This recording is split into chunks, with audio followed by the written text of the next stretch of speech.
हमने अक्सर फिल्मों और वेब सीरीज में सोनिक वेपन्स का जिक्र सुना है, लेकिन क्या ये सोनिक वेपन्स असलियत में भी उतने ही खतरनाक हो सकते हैं?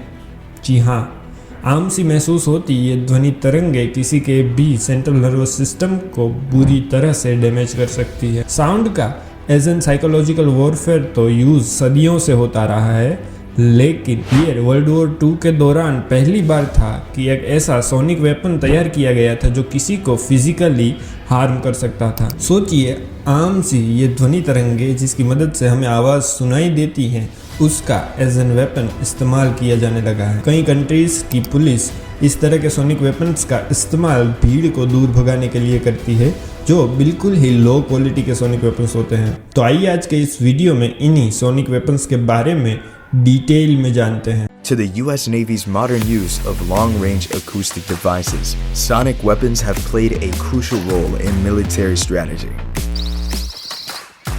Well, that's quite still away from where we are right now, but sound bullets do exist, and that's part of it. Military and police have always considered sound as a way to disorient their opponents.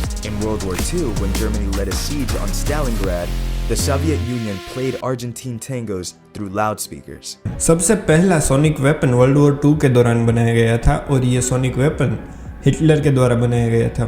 Hitler के architect Albert spear ने यह sonic weapon तैयार किया गया था। असल में उन्होंने एक एक्वेस्टिक कैनन बनाई थी जो लोगों को फिजिकली भी हार्म कर सकती थी।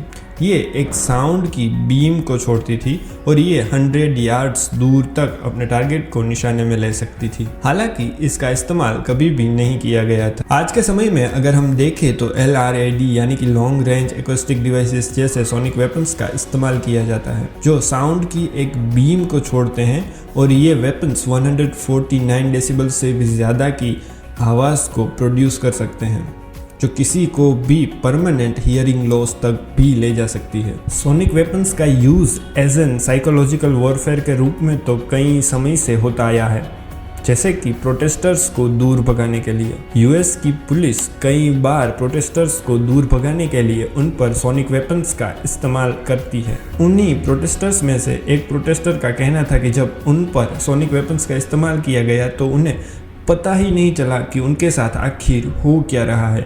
उन्हें उनके शरीर में इतना ज़्यादा पेन महसूस होने लगा था, Eventually causing permanent damage to your hearing.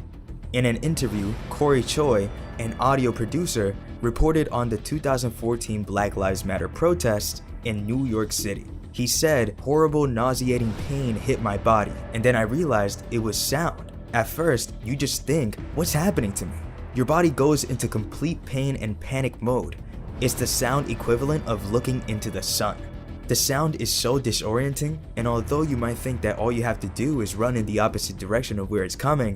फिलहाल इंडिया के पास अपना कोई सोनिक वेपन मौजूद नहीं है, लेकिन US, चाइना, इजराइल जैसी 20 अलग अलग कंट्रीज़ के पास सोनिक वेपन्स मौजूद हैं।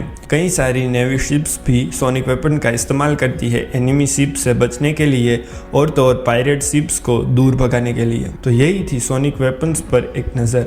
आपको क्या लगता है, इंडिया के पास भी अपनी टेक्नोलॉजी का एक सोनिक वेपन होना चाहिए?